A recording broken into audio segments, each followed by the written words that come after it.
기도로 시작합시다. 손부와 손자와 손녀의 이름으로 아멘. 기도합시다. 하나님 아버지, 우리를 이 자리에 불러주셔서 감사드립니다.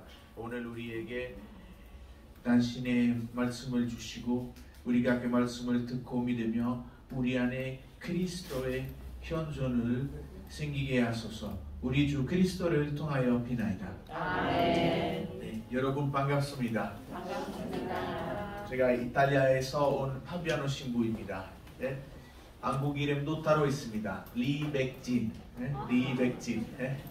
예, 여기 교구정에서 받았어요.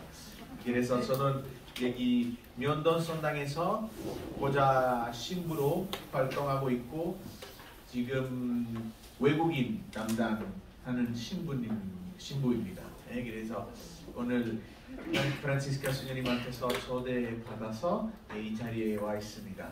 나에게 좀 큰 영광이에요. 네, 제가 기대하지 못하는 일이에요.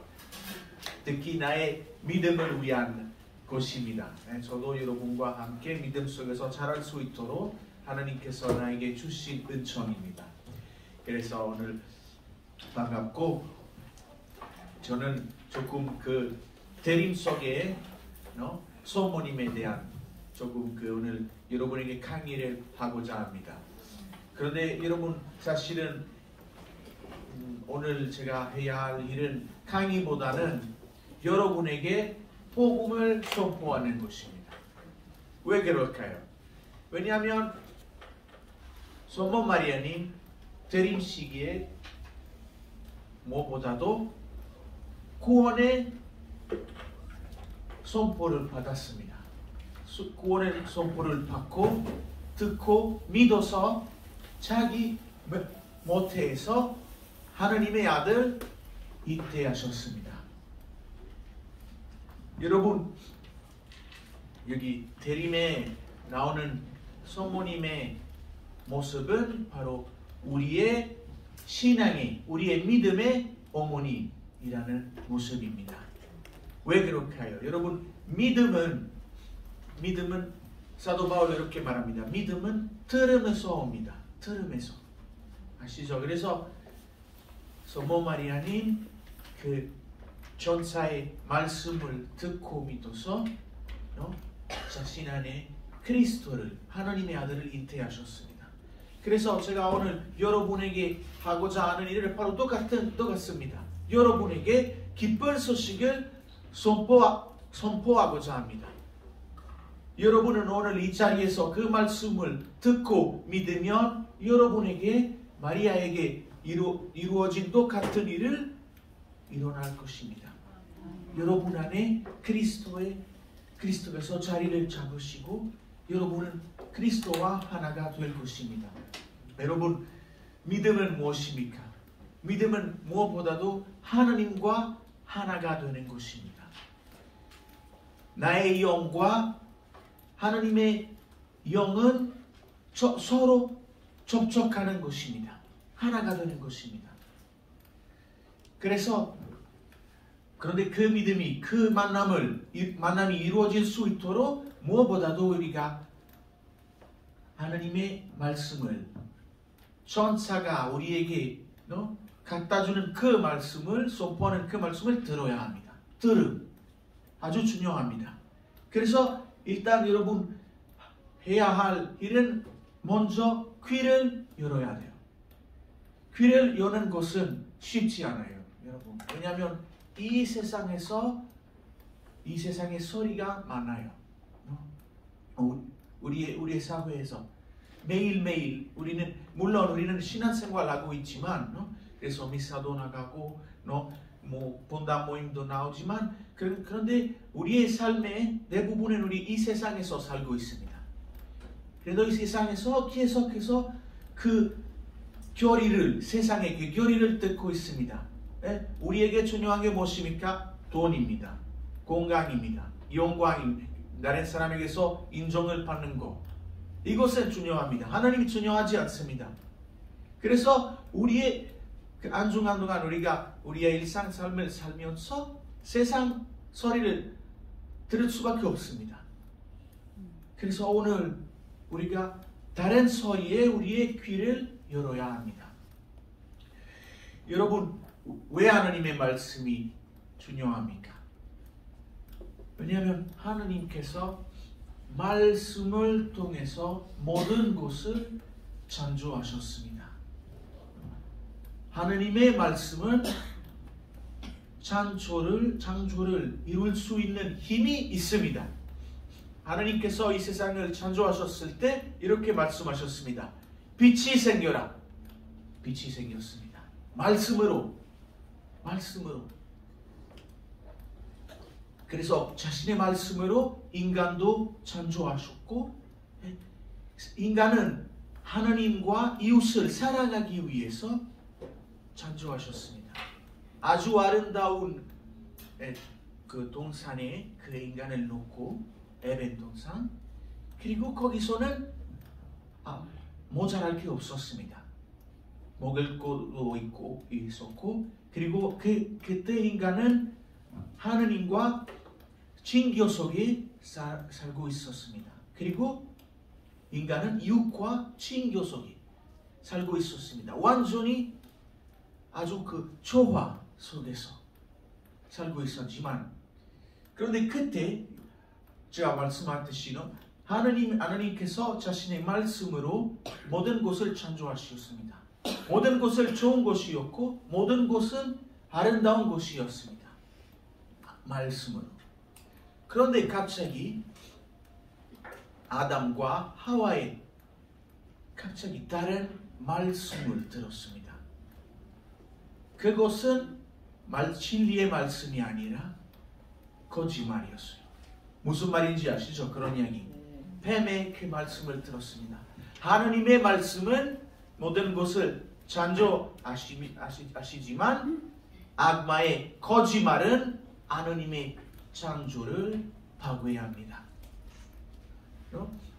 그래서 왜 이런 이야기하고 있습니다. 왜냐하면 지금 제가 하와에 대해서 이야기하고 있는데, 마리아는 새 하와라고 합니다. 그래서 마리아가 하셨던 일을 이해하기 위해서 우리가 먼저 하와에게 무슨 일이 벌어졌는지 알아둬야 돼요. 네? 그래서 여러분, 인간은 원래 영원히 사는 존재였습니다. 영원히 사랑할 수 있는 존재였습니다. 그런데 악마는 그 뱀의 모습으로 하와에 다가가와 이렇게 거짓말을 했습니다. 여러분은 동산에 있는 그 나무의 열매를 모두 먹을 수 없다는 말입니까? 거짓말이에요. 왜냐하면 하나님께서 그냥 동산의 한가운데에 그 나무에게서만 열매를 먹지 말라고 하셨고, 왜냐하면 그 나무의 열매를 따먹으면 죽을 것입니다. 그런데 뱀은 하와에게 이런 거짓말이에요. 여러분은 일부러 모든 나무에서 열매를 먹을 수 없다는 말입니까? 하와는 왜 그렇게 말했어요? 왜냐하면 만약에 한 나무에게서만 먹을 수 없으면 모든 나무에게서 열매를 먹을 수 없는 말과 같습니다. 그것은 무슨 말입니까? 여러분은 자유로운 사람이 아닙니다. 하나님께서 여러분을 제한하고 싶습니다. 그래서 악마는 하와에게 이렇게 말합니다. 여러분은 그 나무의 열매를 따먹으면 여러분의 눈을 열고 여러분은 하나님처럼 될 것입니다. 여러분은 악과 선을 어떤 것인지 알아서 선택할 수 될 것입니다. 더 이상 하나님이 필요 없을 것입니다. 여러분은 하나님이 될 것입니다. 여러분의 삶에 하나님이 될 것입니다. 이것은 무엇이냐면 교만이에요. 인간은 그 악마의 그 유혹 때문에 하느님의 자리를 잡았습니다. 이렇게 해서.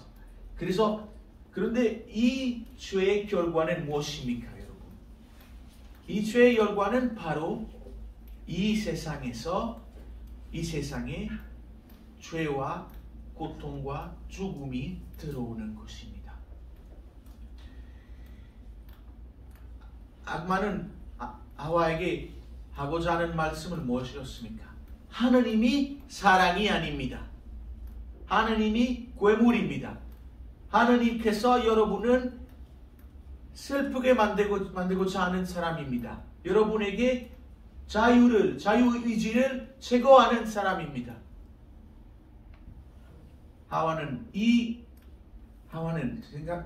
잘 들어보세요. 악마의 거짓말을 듣고 믿어서 그 열매를 다 먹었습니다. 네? 왜냐하면 여러분 아시다시피 악마는 천사예요. 원래 떨어진 천사예요. 마리아도 천사에게서 다른 말씀을 들을 것입니다. 네? 그래서 이 천사이었던 악마는 아바에게 거짓말하고 하느님의 창조를 파괴하고 이 세상에 죄와 죽음이 들어오게 되었습니다. 이것은 우리의 상태예요. 이것은 그냥 옛날 이야기 일부만 아니에요. 신화도 아니에요. 우리에게 매일매일 벌어진 일입니다. 우리도 매일매일 악마의 그 같은 소리를 들읍니다. 왜 이렇게 살아야 되고, 왜 올바르게 살아야 돼요?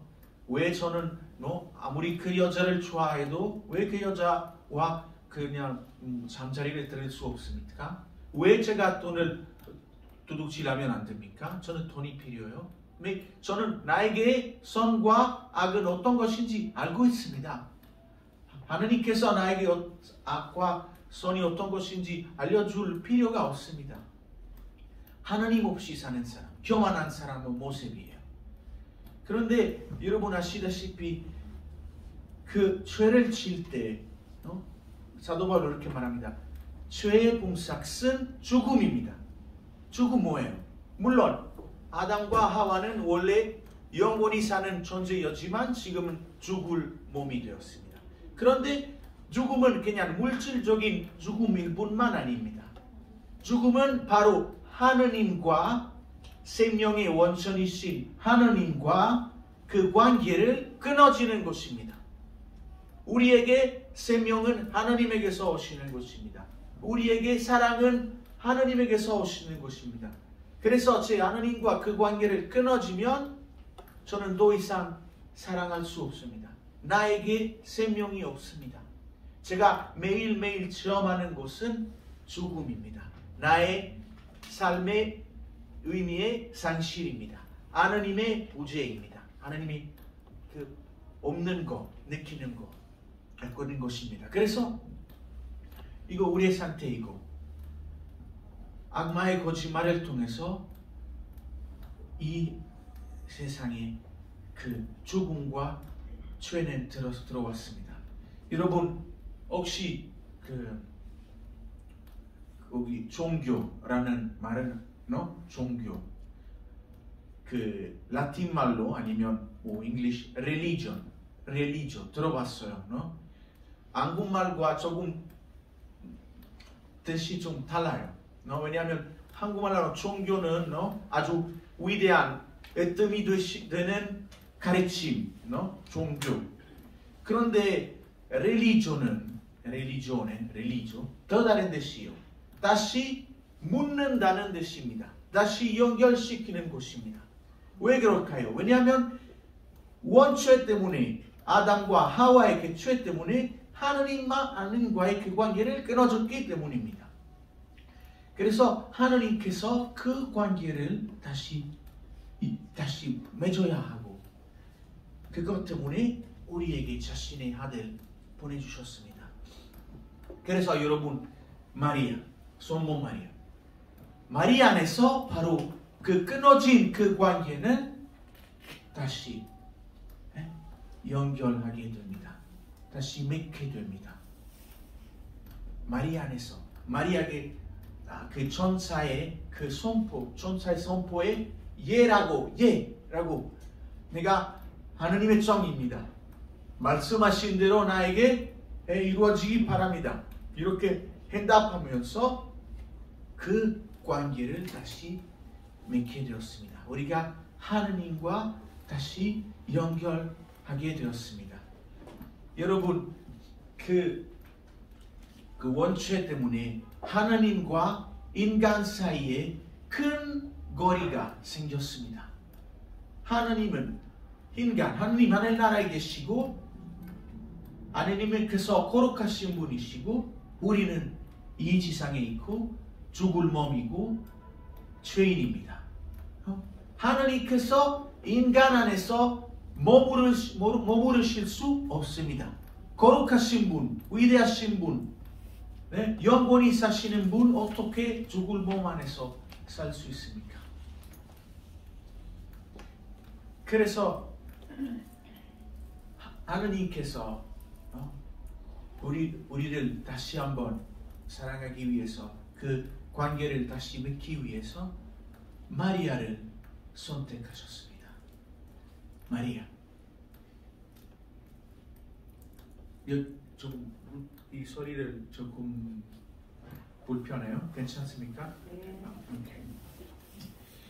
여러분, 마리아는 구원의 역사의 으뜸입니다. 완성입니다. 아시죠? 구원의 역사는 언제 시작했어요? 여러분, 구원의 역사. 어떤 사람으로부터? 아브라함. 좋아요, 아브라함. 아브라함 이야기 다 들었어요. 아브라함도 마리아처럼 선포를 받았습니다. 하나님께서 아브라함에게 나타나지 않고 말씀하셨습니다. 여기서 창세기 12장에서 하나님께서 아브라함에게 말씀하셨다. 나타나는 게 아니에요. 말씀으로 하나님께서 새로운 창조를 이루시고자 합니다. 그래서 아브라함에게 어떤 것을 약속하셨습니까? 당신에게 아들과 땅을 주겠다. 그런 약속 하나님께서 하셨어요. 마리아에게처럼 마리아는 당신에게 아들을 당신이 아들을 잉태하시니 그 아들을 그래서 아브라함 이걸로 할게요. 좋아요. 네. 그래서 아브라함으로부터 구원의 역사를 시작합니다. 하나님께서 아브라함에게 당신에게 제가 아들과 땅을 주겠다. 물론 그 아들은 이삭이었고 그 땅은 팔레스틴, 이스라엘 땅이었지만 그것은 약속이었고 예언이었습니다. 그 아들은 그리스도이십니다. 그리스도 안에서 하나님과 그 인간 사이에 궤거리가 없어집니다. 하나님과 인간은 하나가 됩니다. 그리스도 안에서. 그리고 그 땅은 무엇입니까? 그 땅은 하늘나라입니다. 우리가 잃어버렸던 그 에덴 성산, 하늘나라를.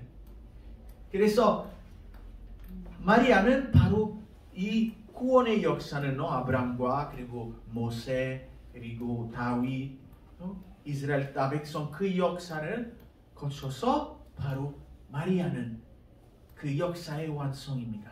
하나님께서 역사를 통해서 자기를 위해서 거처를 준비했습니다. 자기 머무르는 곳을 준비하셨습니다. 그 머무르는 곳은 그 거처를 그 계약의 궤는 바로 마리아입니다.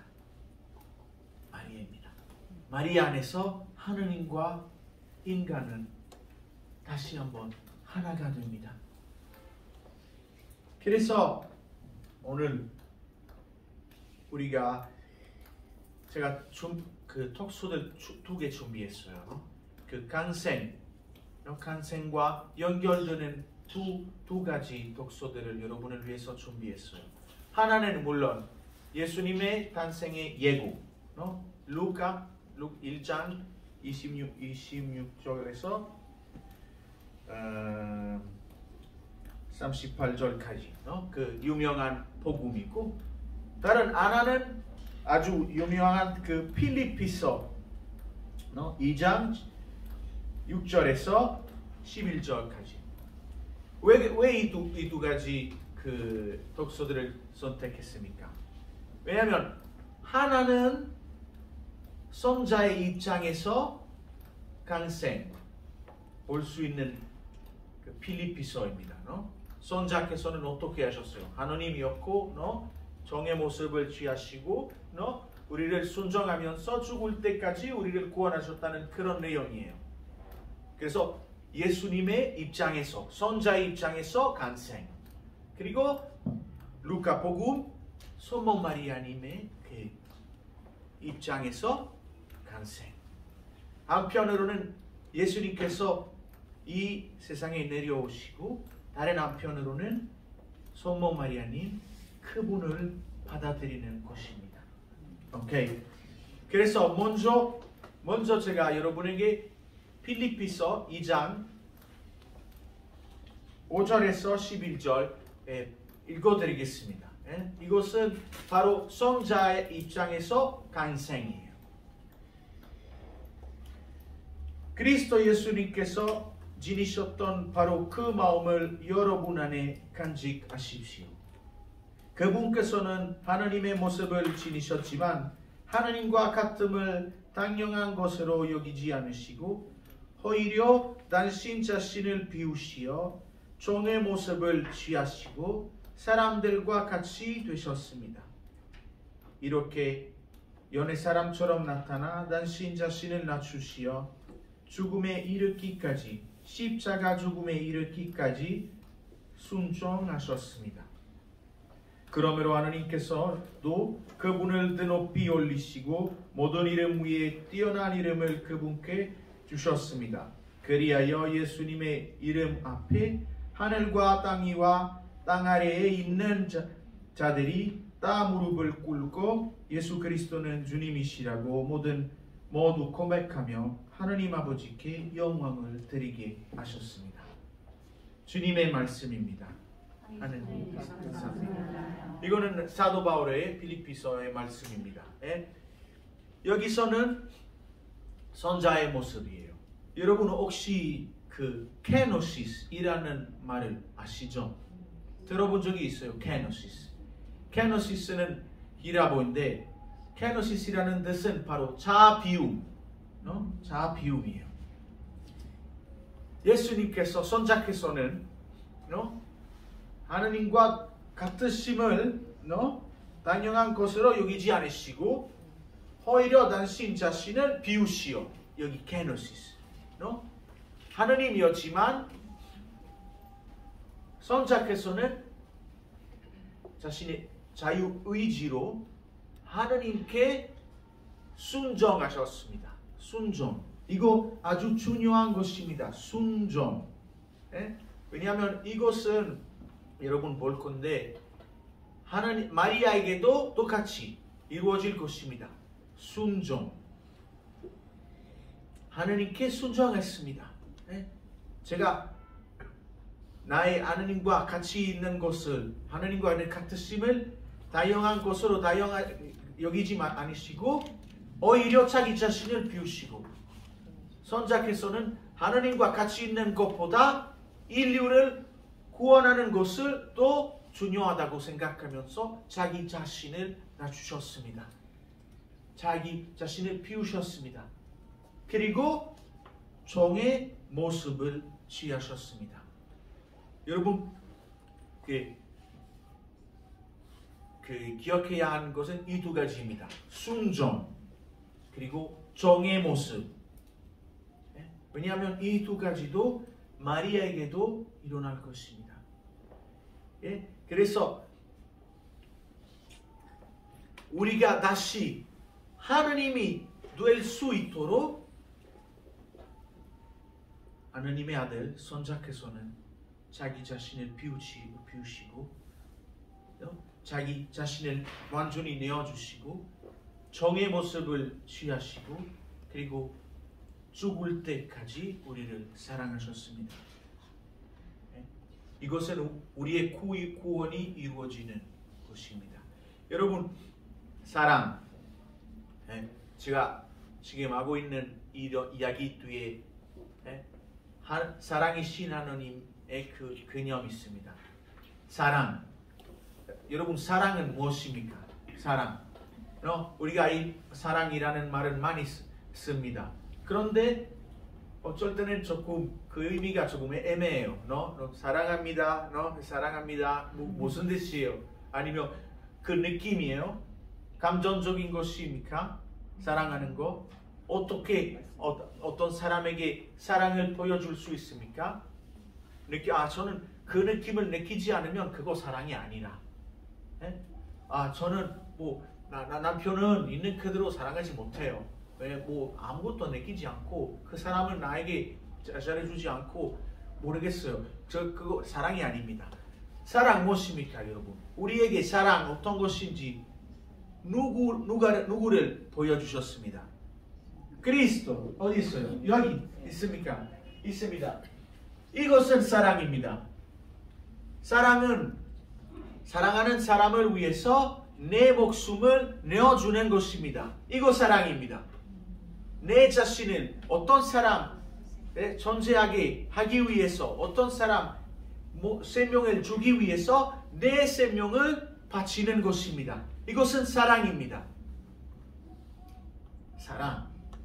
그리스도께서 자기 자신을 완전히 내어주셨습니다. 생명의 원정이신 그리스도께서 자기 자신을 내어주셨습니다. 그런데 여러분, 사랑이라고 하면 진정한 사람, 자유가 필요해요. 저는 어떤 사람에게 사랑해 주세요 이렇게 강제로 말할 수 없습니다. 나를 사랑해야 돼요. 남편에게 나를 사랑해야 돼요. 아내에게 나를 사랑해야 돼요. 이거는 사랑이 아니에요. 진정한 사랑, 자유로운 사람이에요. 그래서 물론 예수님께서 우리를 이렇게 너무 사랑하신 나머지 자기 자신을 내어주셨지만 우리는 우리의 자유의지 안에서 그 사랑을 받아들이지 못하면 예수님께서 아무것도 할 수 없습니다. 이것은 여러분 아주 큰 신비예요. 하느님께서 전능하신 분이라고 말했잖아요. 전능하신 분. 전능하신 하느님. 모든 것은 할 수 있는 하느님. 불가능한 일이 없는 하느님. 그런데 그 같은 하느님, 당신의 자유의지 앞에서 아무것도 할 수 없습니다. 여러분은 오늘 자기 자신을 여러분을 위해서 바치신 그리스도께 아니라고 대답하면, 제가 거절하면, 그 사랑을 거부하면 그리스도께서 아무것도 할 수 없습니다. 그런데 성모 마리아님은 마리아께서 그 사랑을 거부하지 않으셨습니다. 그 사랑을 받아들였습니다. 자기 자신을 내어주는 그리스도를 자신 안에서 받아들였습니다. 그것 때문에 우리에게 구원이 이루어졌습니다. 그래서 지금 루카 복음 한번 읽어드리겠습니다. 이것은 바로 이 하나님의 사랑에 성모 마리아님의 응답이에요. 읽어드리겠습니다. 선포해드리겠습니다. 여러분 앉아서 들으세요. 주님께서 여러분과 함께 루카가 전한 거룩한 복음입니다. 주님 영광을 받으소서. 여섯째 달에 하느님께서 가브리엘 천사를 갈릴레아 지방 나사렛이라는 거울로 보내시어 다윗 집안에 요셉이라는 사람과 약혼한 자녀를 찾아가게 하셨다. 그의 처녀의 이름은 마리아였다. 천사가 마리아 집으로 들어가 말하였다. 은총이 가득하니여 기뻐하여라. 주님께서 너와 함께 계시다. 이 말에 마리아는 몹시 놀랐다. 그리고 이 인사말이 무슨 뜻인가 하고 곰곰이 생각하였다. 천사가 다시 마리아에게 말하였다. 두려워하지 마라 마리아야. 너는 하나님의 청휼을 받았다. 보라, 이제 내가 잉태하여 아들을 낳을 터이니 그 이름을 예수라 하여라.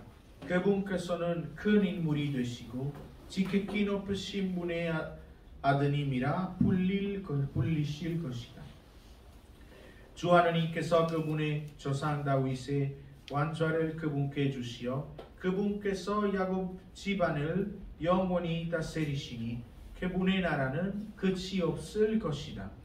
마리아가 천사에게 저는 남자를 알지 못했는데 어떻게 그런 일을 있을 수 있겠습니까? 하고 말하자 천사가 마리아에게 대답하였다. 성령께서 너에게 내려오시고 지극히 높으신 분의 힘이 너를 덮을 것이다. 그러므로 태어날 아기는 거룩하신 분, 하느님의 아드님이라고 불릴 것이다. 내 친척 엘리사벳을 보아라. 그 늙은 나이에도 아들을 잉태하였다. 아이를 못 낳는 여자라고 불리던 그가 임신한 지 6달이 되었다. 하느님께는 불가능한 일이 없다. 마리아가 말하였다. 보십시오. 저는 주님의 종입니다. 말씀하신 대로 저에게 이루어지기를 바랍니다. 그러자 천사는 마리아에게서 떠나갔다. 주님의 말씀입니다. 네,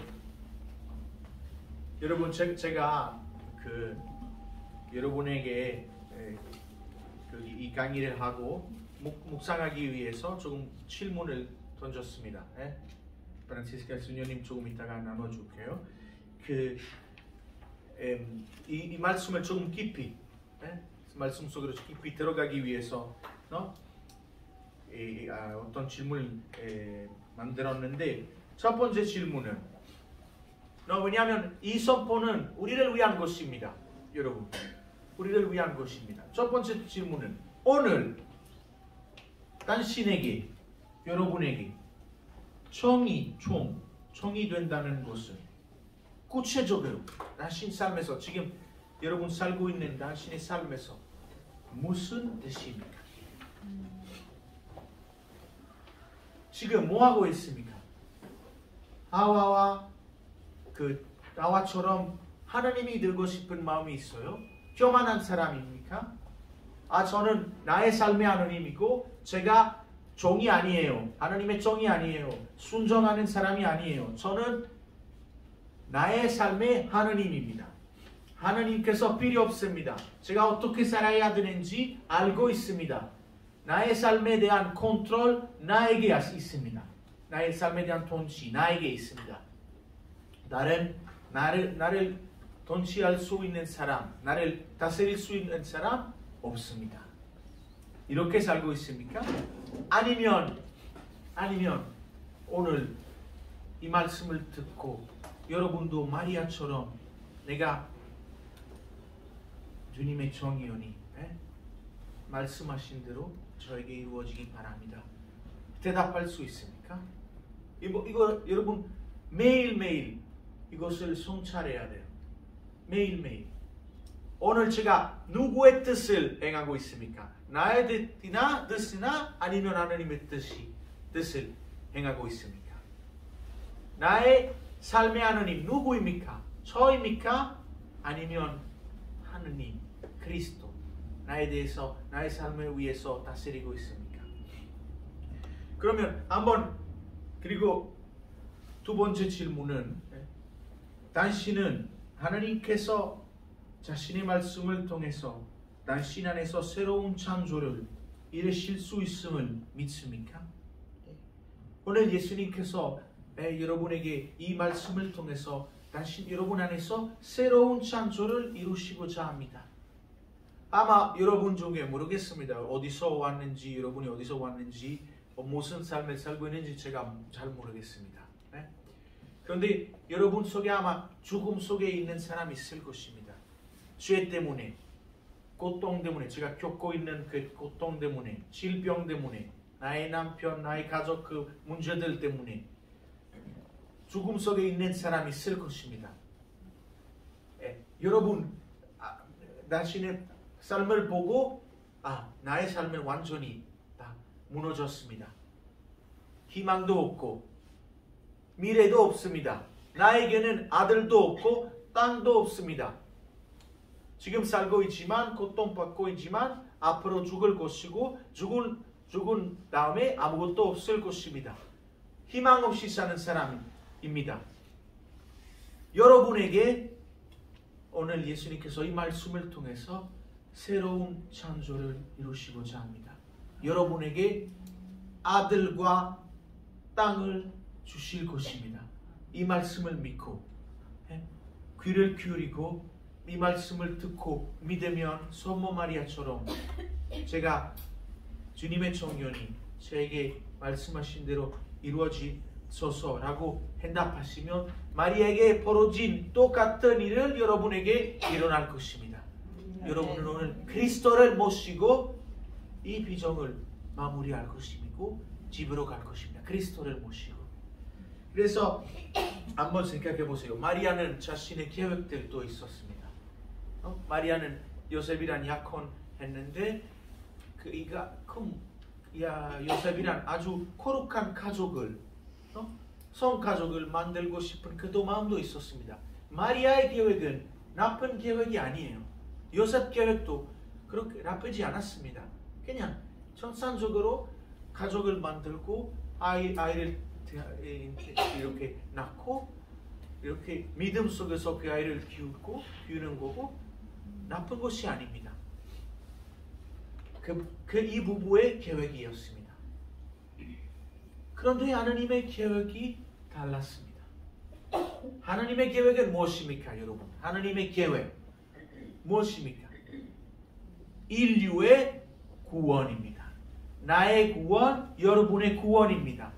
하나님과 하나가 되는 것입니다. 그 끊어진 관계를 다시 맺게 하는 것입니다. 이거 하나님의 계획이에요. 우리에게 그 잃어버렸던 그 영원한 생명을 다시 받는 것입니다.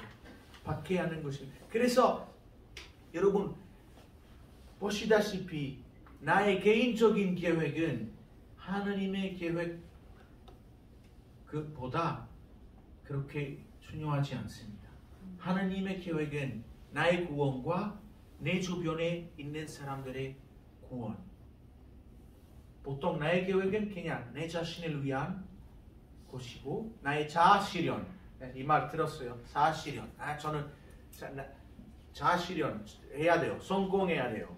좋은 일, 좋은 직장 다니고 돈을 벌고 나의 아들, 딸들을 다 결혼하게 하고 손자, 손녀들 이렇게 키우고 이렇게 괜찮아요. 이것은 나의 삶의 완성입니다. 나의 생명 성공이에요. 이거 우리의 개인적인 계획이에요. 나쁜 계획이 아니에요. 그런데 이런 계획 안에서 남들의 구원, 이 세상의 구원이 없습니다. 그래서 예수님께서 가브리엘 천사가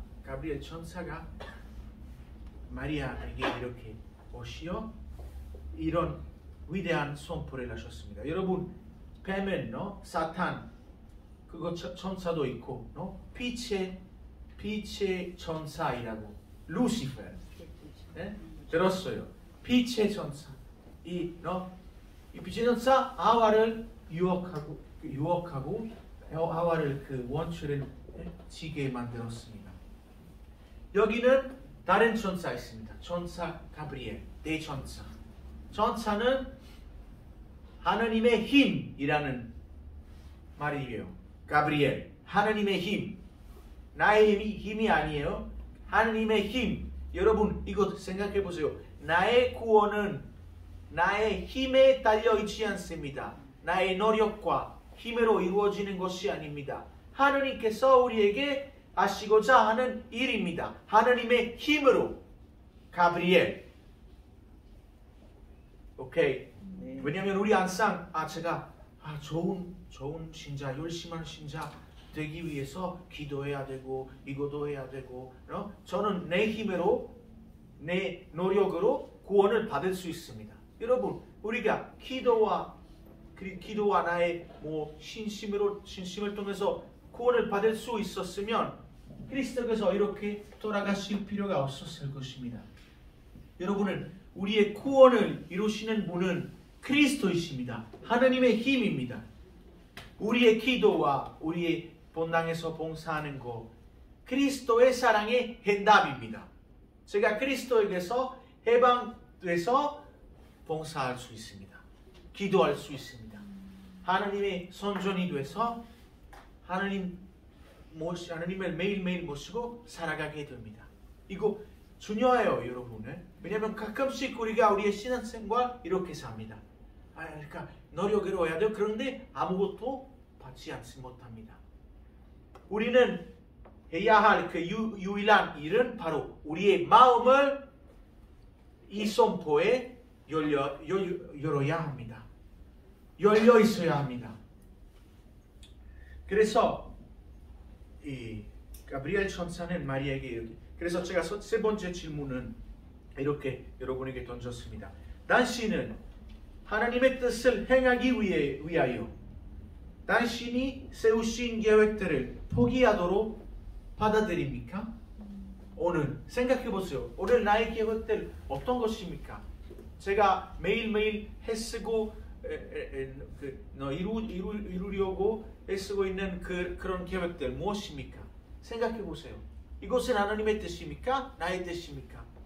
이 뜻 안에서 나의 구원만 있고 아니면 나의 가족과 나의 주변에 있는 사람들의 구원도 있으니까 생각해 보세요. 왜냐하면 계획들을 세우는 사람 안에서 하느님을 위한 자리가 없습니다. 저는 모든 것을 불안하지 않도록 제가 고해선사 들을 때 그런 거 많이 들어요. 저는 모든 것을 불안하지 않도록 컨트롤하기 위해서 계획을 세워야 돼요. 그래서 나의 아들, 딸들에게 삶을 조직해야 되고 나의 남편 삶도 조직해야 되고 나의 아내 삶을 또 이렇게 계획을 세워요. 조금 50살까지 돈을 벌어야 돼요. 50살부터 그 돈을 다 이렇게 써야 되고 이렇게 모르겠어요. 항상 계획을 세워요. 그런데 하나님은 우리 계획 안에 하나님이 한 번도 없습니다. 생각해 보세요. 그래서 가브리엘 천사가 이렇게 아주 부드러운 말씀으로 마리아에게 이런 선포합니다. 정이 가득하신 마리아님, 기뻐하소서. 주님께서 너와 함께 계십니다. 우리의 행복함의 원천은 바로 우리 안에 계시는 그리스도입니다. 그리스도가 있으면 우리가 기뻐할 수 있습니다. 기뻐하여라. 하나님께서 당신 안에 사십니다. 여러분, 세례를 통해서 이미 그리스도를 우리가 받았어요. 그리스도께서 우리 안에 살고 계십니다. 세례는 영원한 생명의 씨앗입니다. 아기 예수님 같은 것입니다. 작은 것, 우리 안에 심어진 같은 씨앗입니다. 그런데 그 작은 씨앗은 자라기 위해서 자리가 필요해요. 그것 때문에 우리가 신앙생활해요. 미사도 하고 고해선사도 보고 하나님의 말씀을 듣고 이 비전도 가고, 왜? 그 작은 씨앗이 그 그리스도의 그 작은 현존이 조금씩 이렇게 커지면서 우리가 결코는 그리스도와 같은 사람이 되는 것입니다. 그 아기 예수님이 커지면 커질수록 우리의 현재가 완전히 자취하고 우리가 바로 그리스도와 같은 사람이 됩니다. 임마누엘, 하느님께서 우리 가운데 계시다는 말입니다. 기뻐하여라. 왜 기뻐해야 합니까? 하느님께서 나 안에 계시기 때문입니다. 그 멀리 계셨던 그 하느님, 원죄 때문에 내 안에 들어올 수 없는 하느님, 마리아의 믿음을 통해서 인간과 하나가 되었습니다. 이것은 이 일은 여러분에게 오늘 이루어질 수 있습니다. 여러분도 바로 그리스도 이 말씀을 오늘 듣는 이 말씀을 이 비전을 통해서 정말 그리스도께서 여러분 안에 들어올 수 있습니다. 여러분은 마리아처럼 그리스도를 잉태할 수 있습니다. 오늘 이 자리에서. 그래서 여러분 마리아의 행답을 한번 생각해 봅시다.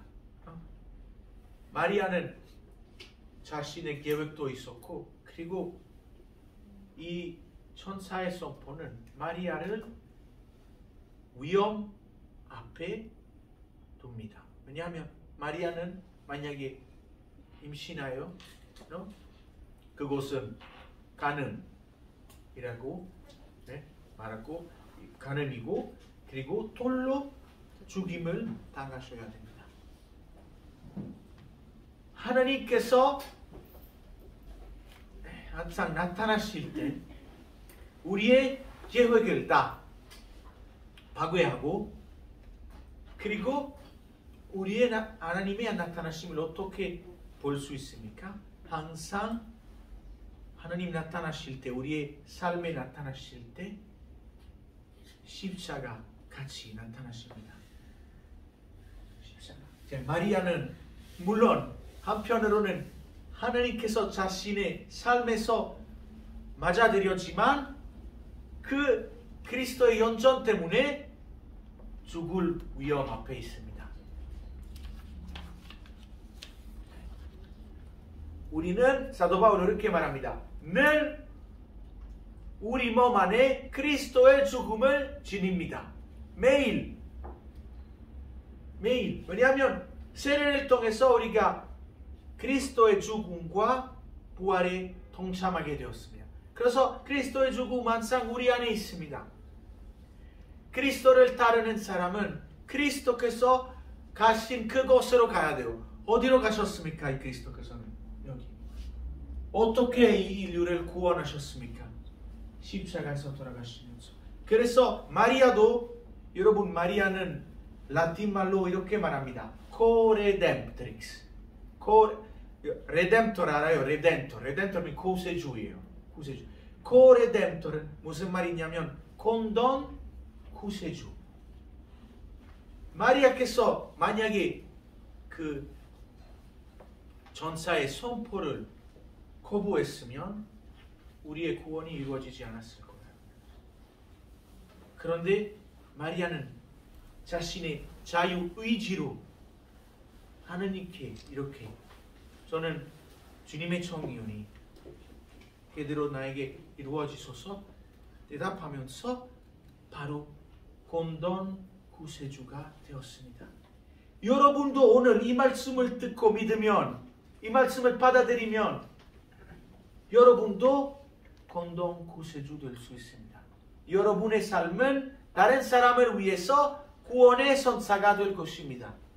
여러분의 삶은 남편이나 아내, 자녀들 위해서 구원의 선사가 될 수 있습니다. 오늘 이 말씀을 받아들이면. 그래서 여러분 마리아는 제가 하나님의 청입니다. 순종합니다. 그리고 우리가 빌립비서에 또 들었어요. 예수님께서 순종하셨고 선자께서는 순종하셨고 정의 모습을 취하셨습니다. 순종, 종, 마리아, 선자께서. 왜 그럴까요? 왜냐하면 하와는 하느님의 말씀에 그 악마의 그 거짓말을 믿으면서 하느님의 말씀에 불순종했어요. 제가 하느님의 청이 아니에요. 제가 하느님입니다. 하느님처럼 되고 싶습니다. 이렇게 하와는 이렇게 말하면서 이 세상에 죽음과 죄를 들어왔습니다.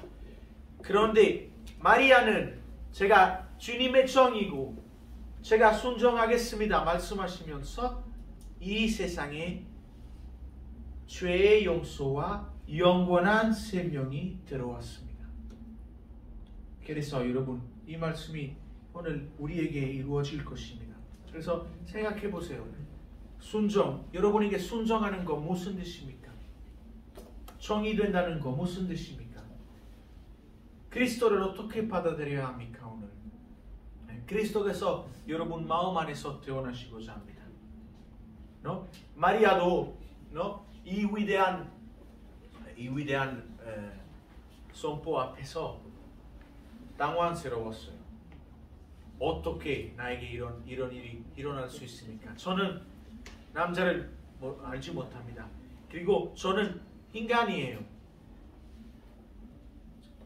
저는 하나님을 여러분 이브리인들은 하나님의 이름을 부를 수 없었습니다. 하나님이 얼마나 먼 것이었는지 하나님의 이름은 야훼 딱 그 대사제 1년에 3번 대선전에서 대사제만 부를 수 있는 그 이름이었습니다. 하나님 아주 먼 것이었습니다. 그래서 마리아도 어떻게 우리는 하나님의 이름을 부를 수 없으면 어떻게 하나님께서 내 안에 들어올 수 있고 어떻게 제가 하나님의 아들을 잉태할 수 있을 것입니까? 자기 부족함을 보시면서 바라보면서 이것은 어려워요. 그래서 아마 여러분도 마리아는 원죄 없이 잉태되신 사람이었습니다. 죄가 없었습니다. 우리가 죄인이에요. 우리도 우리의 자신을 바라보면 어떻게 내 안에서 하나님의 아들이 태어날 수 있을 겁니까? 저는 죄인입니다. 어떻게? 그래서 천사가 이렇게 말합니다. 하나님께 불가능한 일이 없다. 실제로 예수님께서 당신 마음 안에서 태어나시고자 합니다. 여러분의 마음은 어떤 마음입니까? 나누어져 있는 마음. 한편으로는 하나님을 사랑하고 싶지만 다른 한편으로는 아직도 이 세상의 것들을 좋아하는 그 마음이에요. 우리의 마음은 어떤 마음입니까? 더러운 마음. 우리의 죄 때문에 더럽고 우리의 슬픔과 죽음에 대한 두려움 때문에 어두운 것입니다. 더럽고 어두운 것입니다. 베들레헴의 그 동굴처럼 우리의 마음입니다. 예수님께서 그 마음 안에서 태어나시고자 합니다. 실제로. 수년이 몇 시예요? 저는 그거 오케이. 끝나서 몇 시까지 해야 돼요, 저거?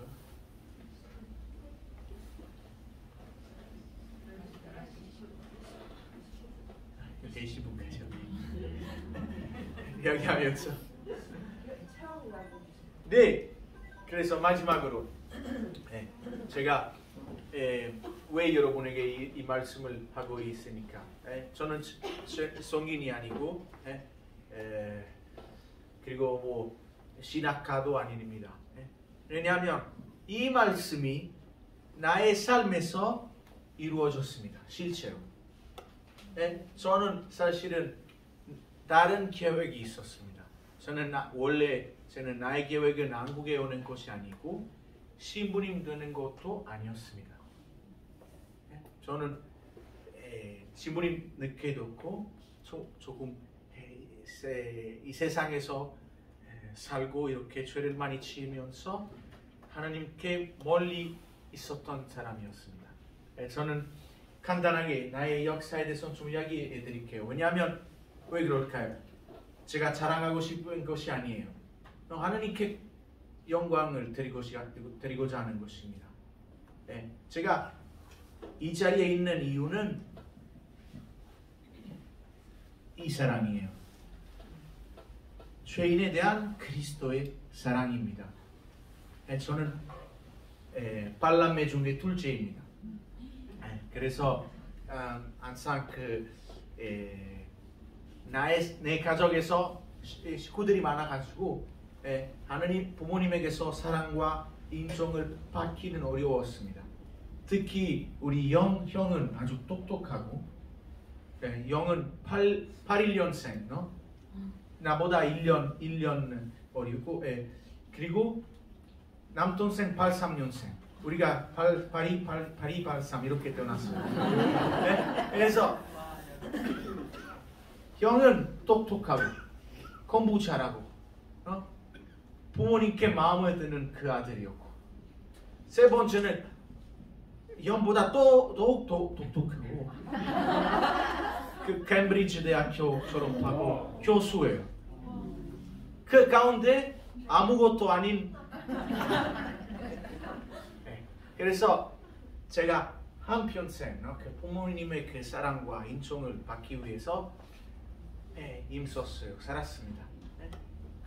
부모님은 열심한 가톨릭 신자였고 그래서 어렸을 때부터 나에게 그 믿음을 전달해 주셨습니다. 그런데 그 믿음은 나의 믿음이 아니에요. 물론 우리의 부모님의 믿음이었고 제가 하나님께서 부모님의 삶에서 활동하시는 것을 보았습니다. 특히 이렇게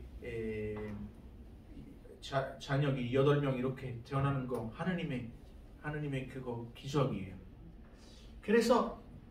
그런데 나의 믿음이 아니었습니다. 그래서 제가 어떻게 인정과 사랑을 받을 수 있었을까요? 저는 유일하게 잘할 수 있는 것은 축구였습니다. 그래서 제가 어렸을 때부터 열심히 축구하는 것밖에 안 했어요. 축구만. 그래서 공부도 안 되고 제가 축구 선수, 프로 축구 선수 된다면 행복할 것이고, 친구하고 부모님에게서 아마 제가 찾고 있는 그 사람, 그 인정 받을 수 있을 거라고 생각했습니다. 그래서 20살까지 축구밖에 안 했어요. 21살 때 그 세미프로 선수들 뛰고 있는 동안에 다리를 심하게 다쳐서 그 꿈을 이루지 못했습니다.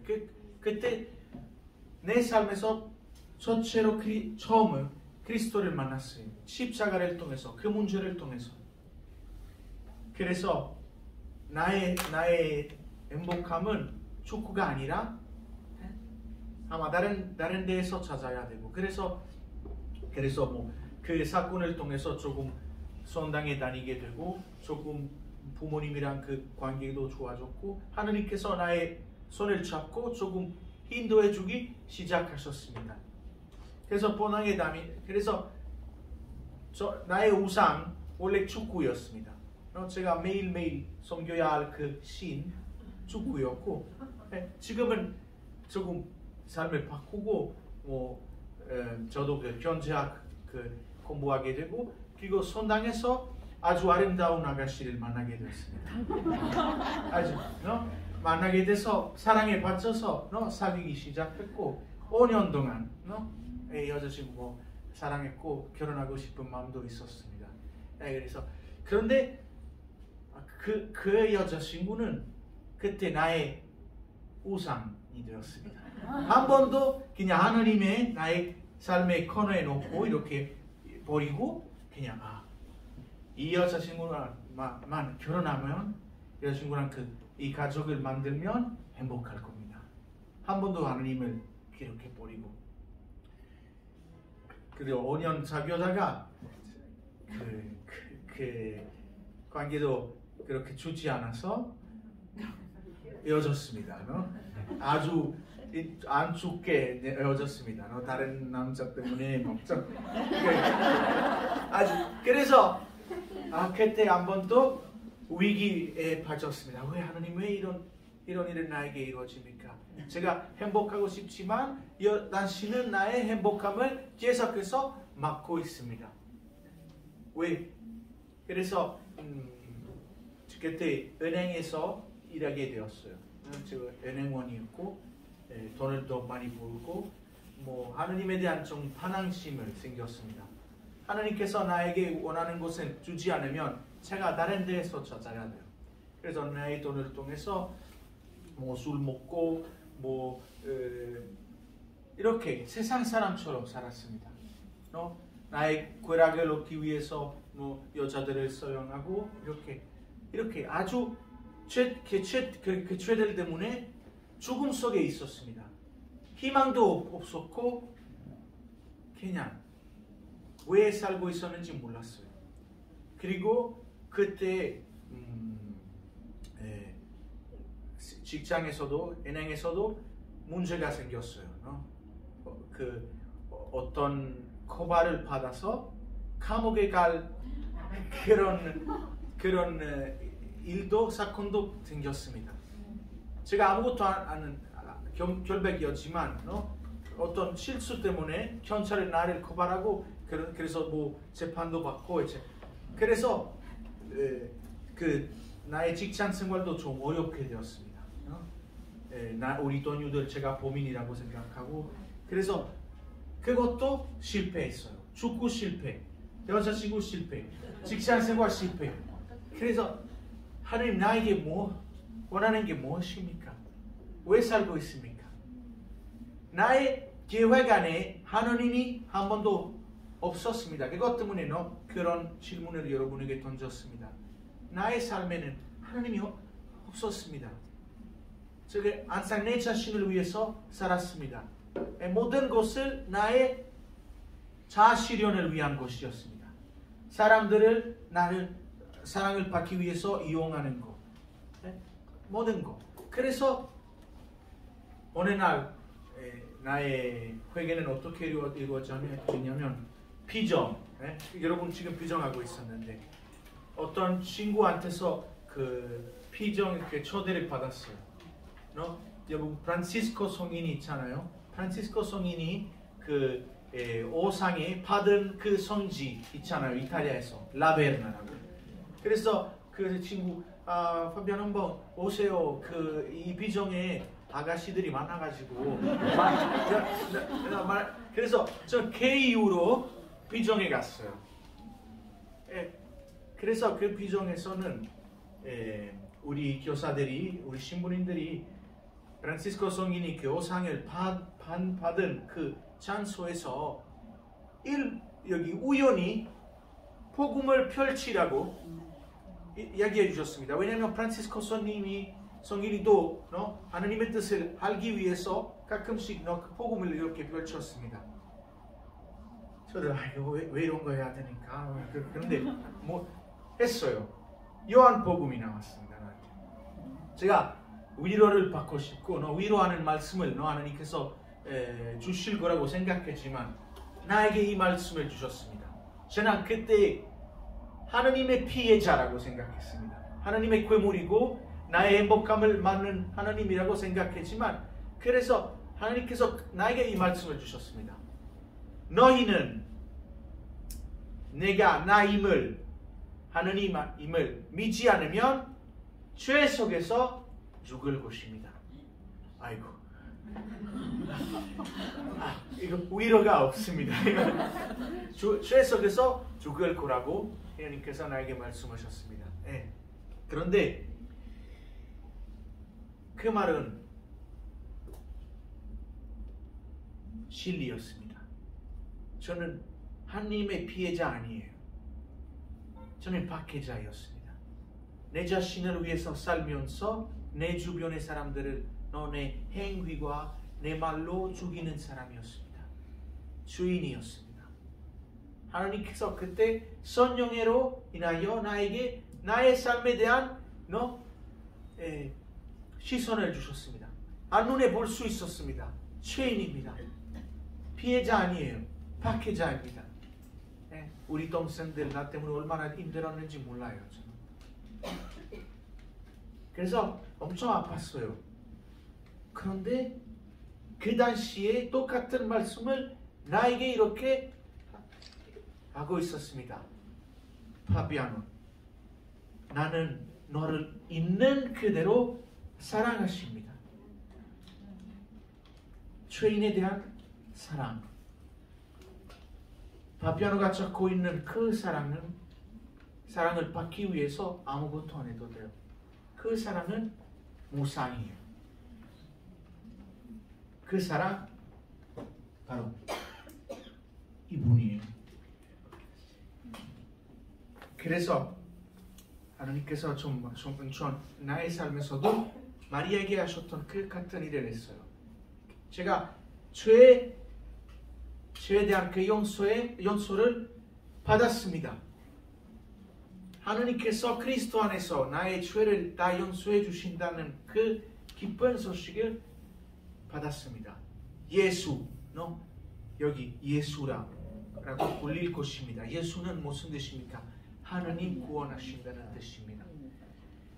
하나님께서 나를 그리스도 안에서 구원하신다는 것을 느끼고 그때 나의 삶의 고비였습니다. 그때부터 하나님께서 그 회개 과정을 나를 위해서 시작하고 그 마술이 아니에요. 제가 오래 걸렸어요. 3년 동안. 왜냐하면 죄 속에 살지만 그 죄로부터 벗어나는 것은 쉽지 않아요. 조금씩 하나님께서 그 죄를 하나씩 치유해 주시고 나의 상처를 치유해 주시고 5년 이후에 제가 하나님께서 제가 원하는 길을 막으신 이유는 알게 되었습니다. 하나님께서 나를 위해서 또 행복하고 또 기쁜 삶을 마련하셨습니다. 바로 제가 살고 있는 나의 삶입니다. 이것 때문에 오늘 여러분 앞에 있습니다. 감사합니다.